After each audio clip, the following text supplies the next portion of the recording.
હોય અને બે ટેબલ હોય તો આ એકદમ સિમ્પલ છે મેનેજમેન્ટ કે આપણે 5 લોકો આ વસ્તુનું કઈ રીતે મેનેજમેન્ટ કરીએ કે લાઈક સે અહીંયા 6 ખુરશીઓ છે તો હવે 6 માંથી આપણે 4 લોકોને કઈ રીતે બેસવાનું.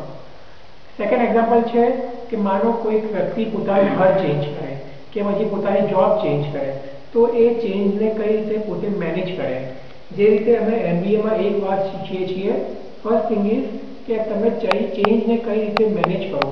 ફોર એક્ઝામ્પલ જ્યારે 2008માં માર્કેટમાં સ્લમ્પ આવેલો તો કેટલીક કંપની બહુ મુશ્કેલી ફાઇન્ડ કરતી હતી પોતાના ચેન્જને કોપ કરવા માટે. ફોર એક્ઝામ્પલ જે રીતે સમજો કે કંપની 2008ની પહેલા વર્ષે પોતાની એડ્સમાં 10 લાખ રૂપિયા સ્પેન્ડ કરતી હતી. હવે સમજો આફ્ટર સ્લમ્પ આફ્ટર 2008 સમજો કંપનીએ જો દિક્કત થાય કે એ 10 લાખની જગ્યાએ સમજો એને 8 લાખ જ સ્પેન્ડ કરવાનો હોય તો એ ચેન્જ જે 2 લાખનો ચેન્જ આવેલો એ કંપની કઈ રીતે મેનેજ કરશે. સેકન્ડ વાત સમજો કોઈક માણસ પોતાની જોબ ચેન્જ કરે સે ફોર એક્ઝામ્પલ પોતે માણસ આઈટીની ફિલ્ડમાંથી કોઈ પણ ઓટોમોબાઈલની ફિલ્ડમાં આવે તો એ ચેન્જ કઈ રીતે મેનેજ કરશે. બીજા કેટલાય ચેન્જની તમે વાત કરી શકો છો. For example change of time. ઠીક છે, જે રીતે કહે છે કે જ્યારે માણસની પાસે દુઃખ હોય છે તો ક્યારેક ને ક્યારેક એની પાસે સુખ પણ આવશે. તો જ્યારે એની પાસે સુખ હોય ત્યારે એને સુખને કઈ રીતે મેનેજ કરવું. જેમ કે કેટલાય લોકો આમ કહે છે કે જ્યારે તમારી પાસે સુખ હોય ત્યારે તમે દાન આપો, લોકોની સેવા કરો. એ એક વાત છે કે તમે કઈ રીતે સુખને મેનેજ કરો. ઓન ધ કોન્ટ્રેરી જો તમે આવો કે તમે દુઃખ કઈ રીતે મેનેજ કરશો, જ્યારે તમે સુખ માટે દુઃખમાં આવશો ત્યારે તમે દુઃખ કઈ રીતે મેનેજ કરશો.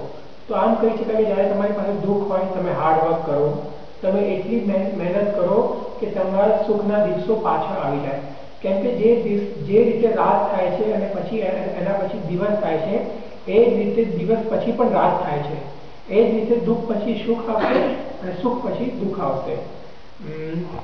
બીજું જો હું મારા ટોપિકનો ઉપર જો હજી વાત કરું ચેન્જ મેનેજમેન્ટ ઓફ ચેન્જ તો આપણે જોઈ શકીએ જો હું એક બિઝનેસની વાત કરું તો કેટલીય કંપનીઓ એ માટે ફેલ થાય છે કેમ કે પોતે ચેન્જની સાથે કોપ નથી કરી શકતી. ફોર એક્ઝામ્પલ હું કોઈ વેબ કંપનીની જ વાત કરું. For example Yahoo. ઠીક છે, એક ટાઈમ હતો 94 થી લઈને 2005 સુધી याहू પોતાના टॉप ईयर्स जोड़ेला. ठीक है, अब इसको मैं हिंदी में बोलना चाहूँगा.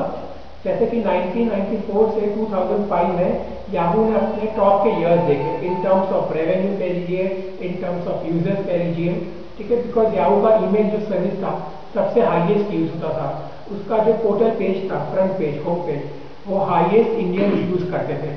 बट जब से जीमेल आया तब से पूरा गेम चेंज हो गया. आज देख सकते हैं कि इवन बिजनेस हाउसेस प्रीफर करते हैं कि इंस्टेड ऑफ अपनी कंपनी का नाम वो लोग जीमेल से रखें. मतलब कि से फॉर एग्जाम्पल techservices@gmail.com. पर आप काफ़ी कम देखेंगे आज की डेट में, लास्ट 3-4 साल में कोई ये नहीं रखता techservices@yahoo.com. बिकॉज जीमेल एक तो सबसे एक मिनट से मेरे पास टाइम नहीं है. 1 मिनट अभी और है आपके पास. तो आप देख सकते हैं कि याहू वो चेंज मैनेज नहीं कर पाए.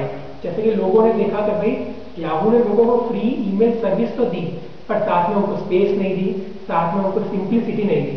आप अगर एक जीमेल का पेज कंपेयर करते हैं और एक याहू का पेज कंपेयर करते हैं देखेंगे कि जीमेल का पेज को एकदम से सीख सकता है. सिंपल से एक बार देखा वो मेल सेंड कर सकता है. जबकि कोई याहू में आएगा तो उसको पहले पेज को देखना नहीं, यहाँ पे ये चीज़ है, यहाँ पे ये चीज़ है, उसी में इसको 10 मिनट लग जाएगी. ठीक है, ये हो जाती है एक बात. अगर आप घर में बात करते हैं, फॉर एग्जाम्पल अगर कई फैमिलीज में ऐसा होता है कि जब लड़के की शादी हो जाती है तब घर में जो उसकी मॉम होती है, जो उसकी मदर होती है, उसके बीच में और जिस लड़की की जिसकी न्यूली शादी हुई होती है दोनों उसकी वाइफ के बीच में काफ़ी फाइट्स होती है. तो इसमें होता क्या है, एग्जैक्टली किसी की गलती नहीं होती, ना ही वो सास की होती है ना ही वो बहू की होती है.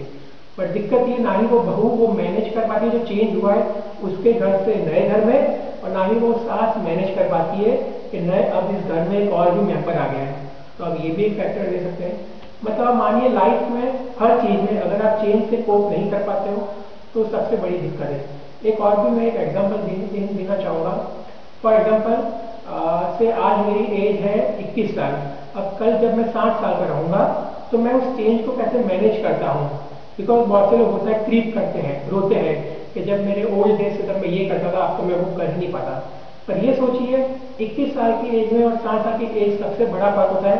60 साल की एज में आपको कुछ टेंशन नहीं होता, आपको ये नहीं होता कि आपको और अर्न करना है, आपको अपना फ्यूचर करियर वगैरह फॉर्म करना है। यही अगर आप 21 साल में देखें तो आपको काफी टेंशन रहता है। 60 साल में कुछ नहीं, आप अच्छे से रह सकते हैं। तो होता है कि आप किस टाइप से देख रहे हैं, आपका देखने का नजरिया क्या है, आपका परसेप्शन क्या है, एक बात होती है। अपार्ट फ्रॉम दैट अगर मैं बात करूं मैनेजमेंट ऑफ चेंज की, तो मैं ऐसा भी कह सकता हूं कि अगर हम किसी सेंट्स की बात करें, ठीक है, ऋषि मुनियों की बात करें, तो उनमें सबसे बड़ी बात क्या थी कि जब वो योग करते थे तो योग से वो अपना चेंज मैनेज कर पाते थे। ठीक है, आप देखेंगे जैसे कितने मुनि साल भर योग में ही रहते थे। क्यों? कि योग से जो उनकी लाइफ में जो चेंज आया वो उस चेंज को ध्यान करके कोप कर पाते थे। एक बात होती है। अपार्ट फ्रॉम दैट जैसे मैं एग्जाम्पल्स देने को और भी काफी टाइम इज Thank you. तो